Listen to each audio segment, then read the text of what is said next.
धन्यवाद सभापति महोदय। मैं माननीय प्रधानमंत्री जी का, माननीय वित्त मंत्री जी जो कि बहुत पुराने मेरे मित्र हैं, उन दोनों को आपके माध्यम से धन्यवाद देना चाहता हूं कि पिछले 5 साल से जो हमारी सरकार की नीतियां हैं, गांव के लिए, गरीब के लिए, किसान के लिए, शोषित के लिए, वंचित के लिए, पीड़ित के लिए, मध्यम वर्ग के लिए, विद्यार्थी के लिए, उसका जो रिपरकशन है, उसकी जो पूर्णाहुति है, इस बजट के माध्यम से दिया, जिससे कि अगले बार हम लोग तैयार हो पाएं। इतने अच्छे बजट के लिए आपको और आपकी सरकार को एक बार पुनः धन्यवाद। जीएसटी का डिस्कशन चल रहा था सभापति महोदय, और मैं उस वक्त के तत्कालीन वित्त मंत्री के साथ हम लोग सेंट्रल हॉल में गए। यहाँ स्वागत राय साहब बैठे हुए हैं, वो अनुराग सिंह ठाकुर हैं, शिव कुमार उदासी साहब हैं, सुप्रिया सुले, ये सब हम लोग जो है उनके साथ चाय कॉफी पर, और हमने उनको कहा कि हमने ही शुरू किया, और दादा ने थोड़ा जोर से बोला कि जीएसटी पर डिस्कशन हो रहा था, कैसा आपने स्पीकर खड़ा कर दिया, जीएसटी पर तो कोई बोल ही नहीं रहा है। तो उन्होंने उस दिन जो जवाब दिया वो थोड़ा मुझे गुस्सा लगा था। उन्होंने कहा कि पता है इस देश का प्रॉब्लम क्या है, कि जो पॉलिटिशियन है ना, वो 90% से ज्यादा पॉलिटिशियन चीजों को समझता ही नहीं। स्वागत बाबू बैठे हुए हैं, इसलिए मैं बड़े अथॉरिटी के साथ इस बात को बोलता हूं। और इस कारण से देश में क्या हो रहा है पता ही नहीं चलता। जब अभी कांग्रेस पार्टी, इतनी बड़ी पार्टी, 100 साल से ऊपर की पार्टी के स्पीकर वेणुगोपाल साहब जब बोल रहे थे, तो मुझे वो जेटली जी ही याद आ रहे थे कि चर्चा फाइनेंस बिल पर है कि बजट पर, और ये जो है बजट पर चर्चा कर गए, फाइनेंस बिल का एक चीज नहीं बोले। इन्हीं सब कारण से पॉलिटिशियन की जो इमेज इतनी छोटी हो गई है, इसका कारण यही है। दूसरा मैं बताऊं कि ये बोलते बोलते हमारे मित्र पीयूष गोयल साहब को बोल गए कि आप राज्यसभा के हैं, आपको कुछ पता नहीं है। तो मुझे लगा कि कांग्रेस पार्टी को सेलेक्टिव एमनीसिया है क्या? इंदिरा गांधी जी, जिन्होंने कि ये पार्टी कांग्रेस तोड़कर बनाई, मनमोहन सिंह, वो जब प्रधानमंत्री बनी पहली बार, तो वो राज्यसभा की सदस्य थी, और मनमोहन सिंह जी जो 10 साल तक इस देश के प्रधानमंत्री रहे इसी कांग्रेस पार्टी के, वो राज्यसभा के थे। तो मुझे समझ में आ गया कि इस देश की जो ये दुर्गति है उसका कारण क्या है, क्योंकि यदि राज्यसभा वाले समझते नहीं है तो इन्होंने प्रधानमंत्री बना के देश के साथ अन्याय किया। इन लोगों को तो माफी मांगनी चाहिए देश को। मतलब आप ये समझें। दूसरा मैं बताऊं कि कांग्रेस के लोगों को, या यहां बैठे 2-3 लोगों से कल से बजट पर चर्चा हो रही थी, तो मुझे बड़ी समस्या हुई। एक तो मोइली साहब जो कल बजट पर बोल रहे थे, स्पीकर महोदय, बजट पे बोलने कब? नहीं, जब वो बोल रहे थे, वो कमिटी ऑफ फाइनेंस के, आप डिप्टी स्पीकर हैं और आप भी कई एक कमेटी के चेयरमैन रह चुके हैं या मेंबर हैं। आप ये समझिए कि जो हमारा रूल है, रूल 275(2), ये कहता है कि कोई भी यदि पेपर अपने को मिलता है, तो जब तक कि हम उसको ले नहीं कर देते हैं, कोई रिपोर्ट नहीं बना देते हैं। उस दिन खड़गे साहब भी लीडर ऑफ द अपोजिशन है, इतने सीनियर हैं, हम लोग सीखते हैं, इन लोगों से सीखते हैं। मैंने एक दिन कहा भी वीरप्पा मोइली साहब को, खड़गे साहब को, हमेशा कहते रहता हूं, इन लोगों के साथ काम करने का मौका मिला। आप लोग यदि नियम कानून की बात नहीं करोगे, बिना रिपोर्ट पेश हुए उल्टा पुल्टा बात यदि कहते रहोगे, तो किस तरह की बातें होंगी। और दूसरा, बीजू जनता दल के उस दिन तथागत सतपति साहब बहुत लंबा बोल रहे थे, और हमेशा बोलते हुए बोलते हैं कि कांग्रेस और बीजेपी में जो है लूड़ा कुश्ती चलती है, इधर मारेंगे उधर मारेंगे। तथागत साहब किस तरह बोलेंगे पता ही नहीं चलता इस पार्लियामेंट में। इनके जो फ्लोर लीडर हैं,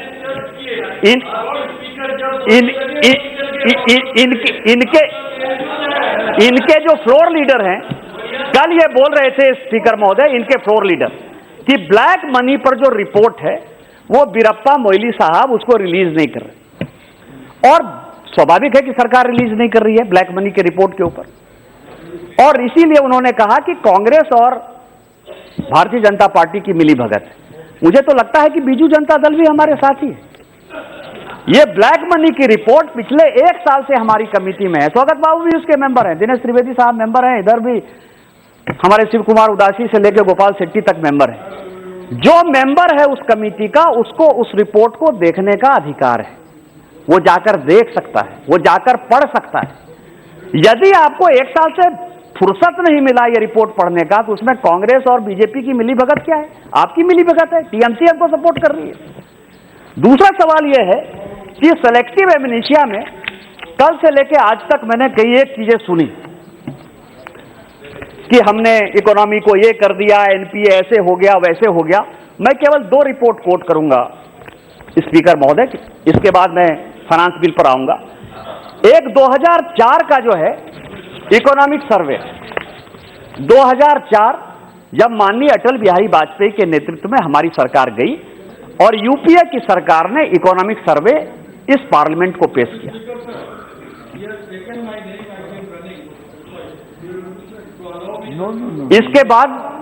इसके बाद आप बोल लीजिएगा, आपको नाम नहीं लिया। इसके बाद आपका नाम लिया। मैंने फ्लोर लीडर कहा केवल, मैंने केवल फ्लोर लीडर कहा। मैंने फ्लोर लीडर कहा, मैंने फ्लोर लीडर कहा, मैंने फ्लोर लीडर कहा है, मैंने केवल फ्लोर। इसके बाद आप बोल लीजिएगा, इसके बाद मैं पूरा कर लूं। तो मैं बता रहा हूं स्पीकर महोदय कि 2004 का इकोनॉमिक सर्वे है और वो इकोनॉमिक सर्वे कह रहा है कि वाजपेयी की सरकार ने असल वो वेणुगोपाल साहब चले गए, कोई बात नहीं, ऐसे भी कांग्रेस पार्टी को भागने की आदत है, वो जवाब नहीं सुन सकते ज्यादा। इकोनॉमिक सर्वे 2004 कहता है, आपका ये कह रहा है कि वाजपेयी की सरकार ने रोबस्ट इकोनॉमी हमको दी है और 8.5% का जो ग्रोथ है, ये आजादी के बाद दूसरी बार ऐसा है कि इतना बड़ा ग्रोथ 75-76 के बाद दिया है। ये 2004 में इकोनॉमी हम छोड़कर गए थे। और 2014 का ये इकोनॉमिक सर्वे है। इकोनॉमिक सर्वे एक ऐसा व्हाइट पेपर है, एक ऐसा आईना है जिसको कोई नहीं झुठला सकता। और वो क्या कह रहा है? वो कह रहा है कि डोमेस्टिक सेविंग जो 33% पर थी 2013-14 में, वो घटकर जो है 29% हो गई। जो एम्प्लॉयमेंट ग्रोथ था वो 1% से ज्यादा बढ़ नहीं पा रहा है। जो करंट अकाउंट डेफिसिट है वो बढ़ गया। जो एनपीए है उसकी हालत बहुत खराब है। आप इस तरह की इकोनॉमी छोड़कर जाओगे और मुझसे अपेक्षा करते हो कि आपने ये कर दिया, आपने वो कर दिया। 10 साल में हम जहां इकोनॉमी को छोड़कर गए थे, आपने उसको बर्बाद करने में कोई भी कसर नहीं छोड़ी। और इसीलिए मैं कांग्रेस पार्टी के लिए हमेशा एक श्लोक बोलता हूं कि दुर्जना स्वभावेन पर कार्ये विनश्यति नोदर तृप्त मायाति मूसका वस्त्र भक्षक। जो गलत लोग हैं उनको सही चीज में भी हमेशा गलती ही दिखाई देती है और जिसका कोई मतलब नहीं है। जिस तरह चूहा जो है कपड़ा जब खाता है तो उससे उसका पेट नहीं भरता है, लेकिन वो केवल उसका सेल्फ सेटिस्फेक्शन है। तो कांग्रेस पार्टी का ये सेल्फ सेटिस्फेक्शन है जो ये बोलता है। मतलब मैं राफेल पर नहीं बोलना चाहता था। अब आप समझे कि कांग्रेस पार्टी कितनी मूर्ख पार्टी है। आप उसका उदाहरण देखिए, ये लगातार एचएएल इनके पार्टी प्रेसिडेंट से लेकर सारे लोग कह रहे हैं कि एचएएल। स्पीकर महोदय, एचएएल कंपनी है, जैसे कि एयर बस है, जैसे बोइंग है, जैसे राफेल की कंपनी डसॉल्ट है, जिस तरह का वो हवाई जहाज बनाती है उसी तरह एचएएल बनाती है, उसी तरह वो तेजस बना रही है। एचएएल ऑफसेट नहीं बनाती है, एचएएल ऑफसेट दूसरे को देती है। यहां लड़ाई क्या हो रहा है? पूरे देश में एक झूठ फैलाया जा रहा है। और किस लिए फैलाया जा रहा है? मैं आज देख रहा था, आप ये देखें, दुबई में शारजाह में E74 जुमेरा बीच किसका मकान है? संजय भंडारी का जो कंपनी है स्काईलाइट इन्वेस्टमेंट, उसमें कौन से लोग इन्वॉल्व हैं? जो सीसी थम्बी है। मैं आपको बताऊं, आपको स्पीकर महोदय बताऊं कि ब्लैक मनी पर यह लड़ाई क्यों कर रहे हैं। एक एसआईटी बनी, भारत सरकार जब मोदी जी की सरकार आई तो एक एसआईटी बनी। डीमोनेटाइजेशन के पहले हमने क्या क्या काम किए वो बताएंगे। हमने एसआईटी बनाई ब्लैक मनी पर, एसआईटी ब्लैक मनी पर बनाई। और मैं इस हाउस में बड़े प्रमुखता से कह रहा हूं कि एसआईटी मेरे भाषण पर बनी। मैंने भाषण दिया था कि कांग्रेस पार्टी के तत्कालीन सांसद जो कि कल प्रियंका गांधी जी, छोड़ दीजिए वो पार्टी के जो राष्ट्रीय अध्यक्ष हैं कांग्रेस पार्टी की, उनकी छोटी बहन, नहीं मैंने कहा था छोड़ दिए, नहीं वो शब्द हटा दीजिए स्पीकर महोदय, प्रियंका जी नहीं मैं कह रहा हूं, कांग्रेस पार्टी की राष्ट्रीय अध्यक्ष की छोटी बहन जो उपाध्यक्ष महोदय जब वो कल लखनऊ में रोड शो कर रहे थे पार्टी के राष्ट्रीय अध्यक्ष, उनके गाड़ी पर वो मौजूद थी जिसके बारे में मैंने, कांग्रेस पार्टी की तत्कालीन सांसद जिसके बारे में मैंने खुलासा किया था। पंजाब के जो मुख्यमंत्री हैं उनकी पत्नी तत्कालीन यहां की मंत्री थी, उनके बारे में मैंने कहा कि इन दोनों के लिंचनस्टाइन बैंक में अकाउंट हैं, मैंने कहा था ये बातें। और उस वक्त जो एक बड़ा हॉस्पिटल था मुंबई में, उसके बारे में मैंने कहा था कि लिंचनस्टाइन बैंक में इन लोगों के अकाउंट हैं।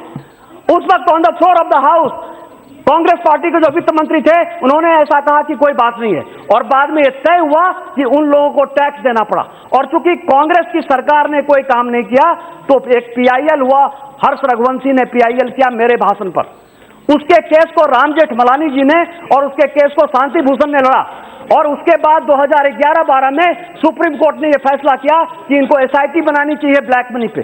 2012 से लेकर 2014 तक स्पीकर महोदय, ये कोई भी सरकार, यूपीए की सरकार में इतनी हिम्मत नहीं हुई कि वो एसआईटी बना पाए, और नरेंद्र मोदी जी की जब सरकार बनी तो 26 मई को पहले कैबिनेट मीटिंग में जो काम किया वो एसआईटी बनाया। और एसआईटी वही है कि थम्बी जैसे लोग, संजय भंडारी जैसे लोग, और जवाहरलाल नेहरू की जिस विरासत से आप आते हैं, जिन्होंने इस देश को बहुत कुछ दिया, मैं उनका सम्मान करता हूं, जिन्होंने अपनी घर संपत्ति आनंद भवन तक कांग्रेस पार्टी या देश को दे दिया, उस जवाहरलाल नेहरू के परिवार में एक ऐसा व्यक्ति आ गया जिसको धन बनाना है, संपत्ति बनाना है, लंदन में मकान खरीदना है, दुबई में मकान खरीदना है।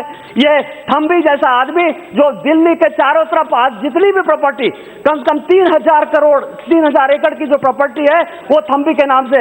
मैं आपके माध्यम से सरकार से मांग करना चाहता हूं, ये जितने ब्लैक मार्केटिंग करने वाले ब्लैक होल्डर हैं, जो संजय भंडारी लोग हैं, सुधीर चौधरी हैं, राफेल की बात ये क्यों कर रहे हैं? मैंने उस दिन पार्लियामेंट में कहा था कि जो कांग्रेस पार्टी के, जो उस वक्त के तत्कालीन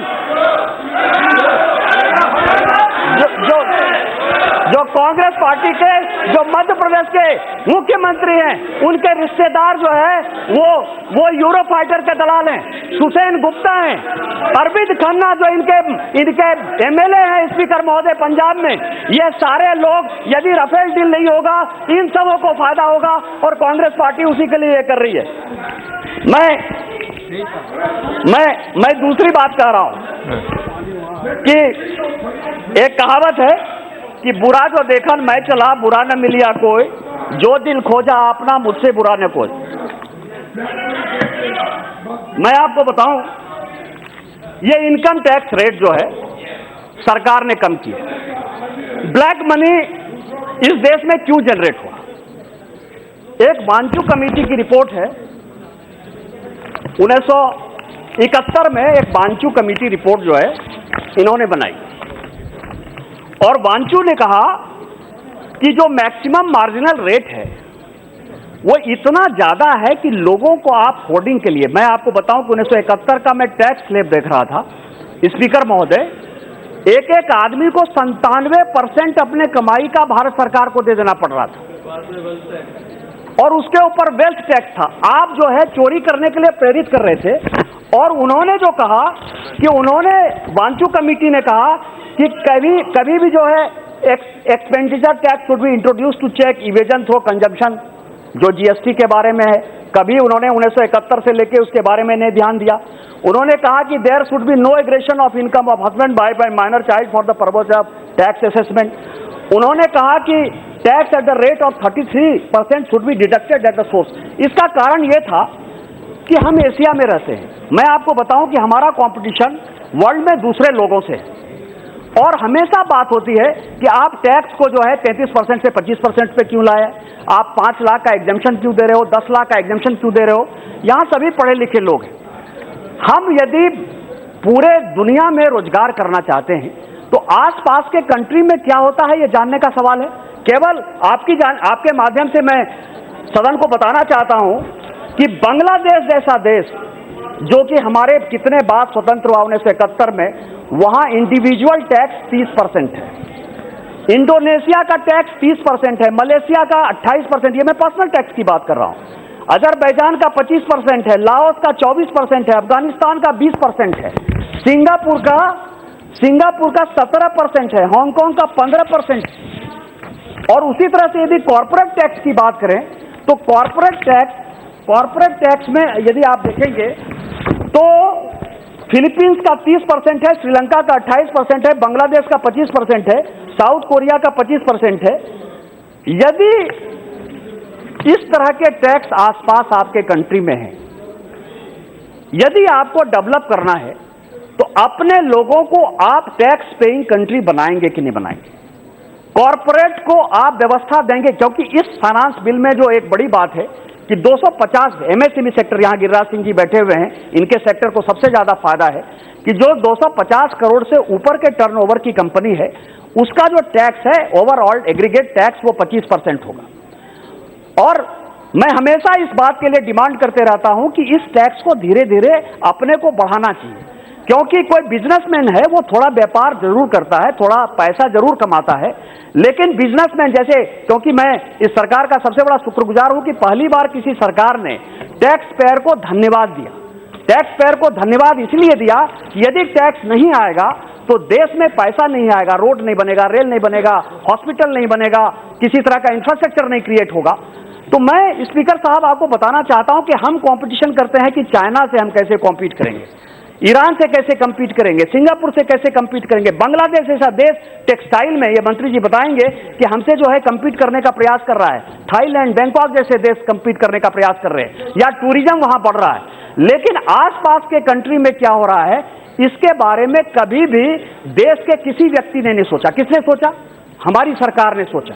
हमारी सरकार ने यह सोचा कि यदि हम यूके और यूएस नहीं हो सकते हैं तो कम से कम मध्यम वर्गीय परिवार को, जिस परिवार में कि बच्चों को पढ़ाना है, बेटी की शादी करनी है, माँ बाप का सेवा करना है, ज्वाइंट फैमिली ले जाना है, उसके लिए टैक्स की एक बड़ी आवश्यकता है जिसको बचे, यानी तो वो चोरी में नहीं जाए। डिजिटल इकोनॉमी की तरफ यदि हम जा रहे हैं तो चोरी में वो नहीं जाए। और यही कारण है कि हमने उस टैक्स को 5 लाख तक पूरा एग्जेम्प्ट कर दिया, 1.5 लाख रुपया उसके ऊपर और भी कंसेशन दे दिया, और टोटल जो आज वित्त मंत्री जी हाउसिंग, एजुकेशन लोन, बच्चों के पढ़ाई करने के लिए यदि आप करेंगे तो 9.5-10 लाख तक ऐसा होगा कि 1 रुपया टैक्स नहीं देना पड़ेगा। उसी तरह से यदि लोगों को मैन्युफैक्चरिंग सेक्टर में लाना है, क्योंकि रोजगार के साधन यदि क्रिएट कहीं होने हैं तो वो मैन्युफैक्चरिंग सेक्टर में होने हैं, और मैन्युफैक्चरिंग सेक्टर को बढ़ाने के लिए अपने को इंडस्ट्री को साथ लाना पड़ेगा, अपने को ये देना पड़ेगा कि हमारे यहाँ ऐसा माहौल है कि हम उस तरह के माहौल में आपके साथ न्याय करना चाहते हैं, जिससे कि सिंगापुर के इन्वेस्टर, जिससे चाइना जो जा रहे हैं इन्वेस्टर, जो बांग्लादेश इन्वेस्टर जा रहे हैं, वो हमारे यहाँ आए। और इस कारण से जो चारों तरफ हमारे देश के चारों तरफ की जो कंट्री है उसके साथ एटपार अपने को करना पड़ेगा। इसके बाद जीएसटी पर बहुत चर्चा हो, लगातार जीएसटी पर हमने देखा कि जीएसटी पर बहुत चर्चा हो। खड़गे जी लगातार बोल रहे थे। मैं 2 चीजें कहूंगा। वन टैक्स वन नेशन कोई नई थ्योरी नहीं। कॉन्स्टिट्यूएंट असेंबली में डिबेट में पढ़ रहा था कि जब ये संविधान बन रहा था तो स्टेट और सेंटर के टैक्स के ऊपर कोई तो चर्चा हुई हो, कुछ तो हुआ हो। तो अचानक मेरे पास एक कागज आया, नलिन रंजन सरकार के नेतृत्व में एक टैक्स कमेटी बनी थी, और उस टैक्स कमेटी ने यह कहा कि यदि भारत को आगे बढ़ना है तो सेंटर को मजबूत करना पड़ेगा, और सेंटर को मजबूत करना पड़ेगा तो जो अनइक्वल डिस्ट्रीब्यूशन है, खासकर जो पूर्वोत्तर भारत है, पूर्वी क्षेत्र है, जिसका डेवलपमेंट जो है अंग्रेजों ने किसी कारण से रोक रखा था, उसके डेवलपमेंट के लिए केंद्र सरकार को स्पेशल इनिशिएटिव लेना पड़ेगा और उसी तरह से टैक्स का डिस्ट्रीब्यूशन करना पड़ेगा। और जब वो रिपोर्ट यहां आई तो डॉक्टर भीमराव अंबेडकर, जिसके बारे में कि कांग्रेस बहुत लंबा चौड़ा बोलती है, उन्होंने 264 AA में अमेंडमेंट नंबर 425 दिया, और उन्होंने ये कहा कि ये जितने टैक्स हैं स्टेट के, सेंटर के, ये मोर और लेस एक आदमी कलेक्ट करे, सेंट्रल गवर्नमेंट कलेक्ट करे, स्टेट को उसका एक हिस्सेदारी दें, पॉपुलेशन के आधार पर दें, उसके डेवलपमेंट के आधार पर दें, या उसके ओवरऑल डेवलपमेंट के क्राइटेरिया जो भी होता है, गरीबी या शिक्षा, बेरोजगारी, इसके आधार पर दें। आपको पता है किसने विरोध किया? उस वक्त के तत्कालीन प्रधानमंत्री और पूरी की पूरी कांग्रेस पार्टी। उनको यह लगा कि हमको ये काम करना ही नहीं है। इसलिए नहीं करना है कि जिस वक्त जिस तरह से अभी रीजनल पार्टी का बहुत एक असर होता है कि कलिकेश सिंह देव अपनी उड़ीसा की बात करेंगे, स्वागत बाबू खड़े होंगे तो कलकत्ता की बात करेंगे, तो उस वक्त भी श्री बाबू जो है बिहार के मान लीजिए कि थे, विधान चंद्र राय एक नेता थे, गोविंद वल्लभ पंत थे, बड़े नेता थे, मैं डॉक्टर कामराज से जिनका आजादी के इसमें बड़ा योगदान था। इन सबों के प्रेशर में कांग्रेस पार्टी ने वन टैक्स वन नेशन की जो थ्योरी थी उसको खत्म कर दिया, और जिसके कारण आपको पता है कि हम लोग दिल्ली में रहते हैं, तो तेल के बारे में मैं आपको बता रहा हूं कि यदि मान लीजिए नमक ही लेना है, या मान लीजिए चावल लेना है, या गेहूं लेना है, तो नोएडा में अलग रेट है, गुड़गांव में अलग रेट है, और दिल्ली में अलग रेट है। और इस सारी समस्याओं के कारण जो एंट्री टैक्स था, जो कॉर्पोरेट टैक्स था, जो कॉर्पोरेशन टैक्स था, इसके कारण जो बहुत समस्या होती थी, उस कारण से इस देश के प्रधानमंत्री मोदी जी पहली बार एक ऐसा मजबूत प्रधानमंत्री मिला जिसने ये तय किया कि वन टैक्स वन नेशन की थ्योरी लागू करनी है, और जीएसटी लागू हो गया। उसमें 18%, मैं केवल स्पीकर मैडम कहता हूं, सभापति महोदय मैं आपसे कह रहा हूं कि ये लोग कहते हैं कि आप एक टैक्स क्यों नहीं लाए, 18% से नीचे क्यों नहीं लाए। अब केवल 50 ऐसा आइटम है जिसके ऊपर की 28% टैक्स है। वो टैक्स क्या है सभापति महोदय? वो टैक्स ये है कि यदि एसयूवी गाड़ी आप लेंगे, वॉशिंग मशीन खरीदेंगे, बड़ी लग्जरी होम यदि आप लेंगे, आप ये बताएं कि ये जो कांग्रेस पार्टी है, ये जो गरीबों का साथ का बात करती है, गरीबों के खिलाफ है कि नहीं है? यदि हम अमीर पर टैक्स देते हैं और उसको गरीबों के बीच डिस्ट्रीब्यूट करते हैं, तो आपको क्या समस्या है? लेकिन इस समस्या के लिए इस तरह की बात होती है। तो मैं केवल ये कहूंगा कि इसमें जो संशोधन है, पीएमएलए का संशोधन है, जिसके कारण राष्ट्रीय दामाद, आपको पता है कि सतसैये के दोहरे, जो नावक के तीर देखन में छोटन लगे, घाव करे गंभीर वाली हालत है। मैं केवल ये कहूंगा कि कांग्रेस पार्टी ने आज तक, मैं कंक्लूड कर रहा हूं, कांग्रेस पार्टी ने आज तक गरीबी बन गई तहरीर का सबब अमीर। आमिर ने एक शायरी कहा है कि गरीबी बन गई तहरीर का सबब आमिर, जिसे भी देखो हमारी मिसाल देता है। कांग्रेस केवल गरीबों का मिसाल देकर गरीबों को लूटती रही। ये ऐसी सरकार है जो शोषित, वंचित, पीड़ित, महिला, पिछड़े सबों के कल्याण के लिए है। और यह जो फाइनेंस बिल है, ये मध्यम वर्ग को, गरीब को, गांव को फायदा पहुंचाएगा। इन्हीं शब्दों के साथ मैं इस फाइनेंस बिल का समर्थन करता हूं। जय हिंद, जय भारत।